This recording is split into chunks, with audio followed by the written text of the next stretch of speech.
This story comes to us from kshb.com. Going to Marion County, Kansas. Going to Kansas.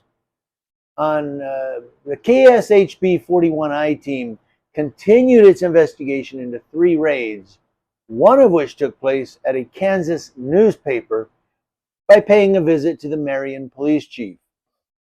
Now, Chief Gideon Cody, who they're saying is behind Friday's raid on the Marion County Record, declined to comment when the I-team showed up at his office, saying, "Do you realize how angry KBI," that's the Kansas Bureau of Investigation, "will be at me if I start talking about their case at this point?"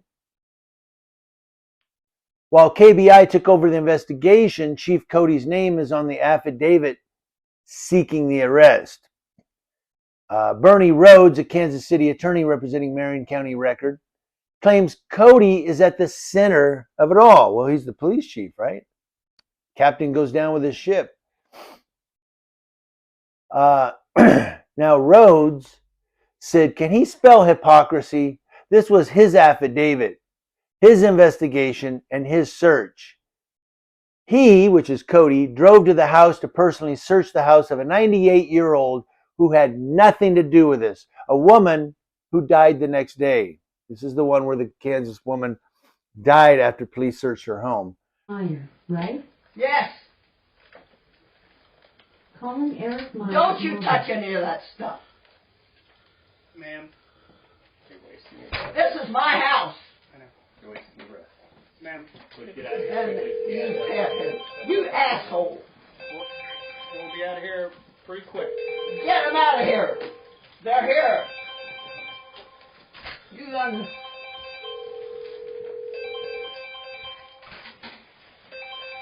Your mother loved you. You love your mother. You're an asshole. Police chief. You're the chief. Oh, God. Get out of my house. You're pet patrol. Get out. Stand outside. You can stand outside that door and still see in it. I don't want you in my house. I don't want you, and you do not take them. What? That's a business class route, or how's that? What? Leave a message after the tone. Is there another one down there? There's another computer. Thank you. We never went down there, and he stayed up here the whole time. Well, that was Right. yeah. What's he doing over there going through papers? How many computers do you have in the house, ma'am? I'm not going to tell you. Get out of my way. It's all right. I want to see what they're doing. Well, they're working. I don't care what they're So you doing. can go on through if you want. What are you doing?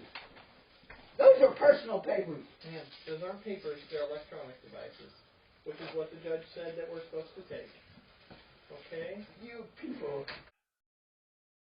Rhodes arrived at the newspaper's offices wheeling a briefcase behind him, and on the way he stopped at a memorial created on the sidewalk for Joan Meyer, the co-publisher of Marion County Record, who died one day after police raided her home. She's the co-publisher of that newspaper. After the raid, Cody took to Facebook to defend the search and seizure, saying the justice system that's being questioned will be vindicated. When the I-team asked why Cody didn't issue a subpoena instead, Cody continued to refer questions to the KBI. Ask the KBI. Well, he could be a politician in Washington. Over the weekend, Rhodes sent a scathing letter to the chief demanding no one view the seized items. And then KBI, of course, took over the case. Now, a KBI spokesperson, that's Kansas Bureau of Investigation, told the I-team, we are presently reviewing prior steps taken in the case and working to determine how best to proceed with the case. Once our thorough investigation concludes, we will forward all investigation facts to the prosecutor for review.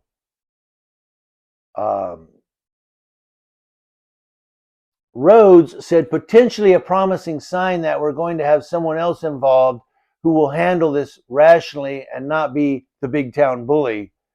He's excited that KBI is taking over the investigation. Now,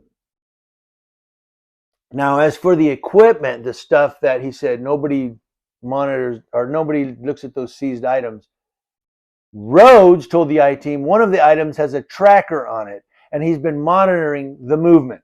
Rhodes said he thinks he knows where the items are, but did not divulge that information. So the seized equipment is basically hidden somewhere. He's got a tracker on one of them, and he's watching the movement. This is really interesting. He said, it is not with the Marion Police Department. That would not be good news. And then, of course, it goes down. It's a little longer. It tells you about the raid. Instead of publishing a story, Eric Meyer, the owner of the paper, called Marion PD. A week later, the police showed up at our doors and seized our computers. There's your equipment. When staff returned to the building, computers, cell phones, and documents were gone. Staff also tells the I-Team they were read their Miranda rights. Rhodes again says there was a crime committed. The crime was being a reporter. That's the only crime shown in the affidavit. Being a reporter, that's their crime. Violating the First Amendment. No, they were exercising the First Amendment. The criminal allegation in this case is identity theft. Rhodes, who's an expert in media law of over 40 years, said he's never had to defend a newsroom because of a police raid. He said it's the ultimate act of a local tyranny or tyrant preventing a local newspaper from exposing the truth because we have a constitution. Apparently the Constitution doesn't apply to Police Chief Gideon Cody. According to the newspaper and Rhodes, staff at Marion County Record were also investigating Cody for tips they received based on his time as a captain at Kansas City, Missouri Police Department. And then as for refusing to answer questions about the raid, Rhodes said Cody has a duty to the public, to the people who pay his salary, to explain his actions. Yes, he has a duty to say, this is why we did it. But he's saying, ask the KBI. I'm not talking about it. Basically, he's pleading the fifth. Kind of, I don't answer questions. But it looks like the newspaper was investigating this police chief, and the police chief did a raid on the newspaper. You talk about corruption.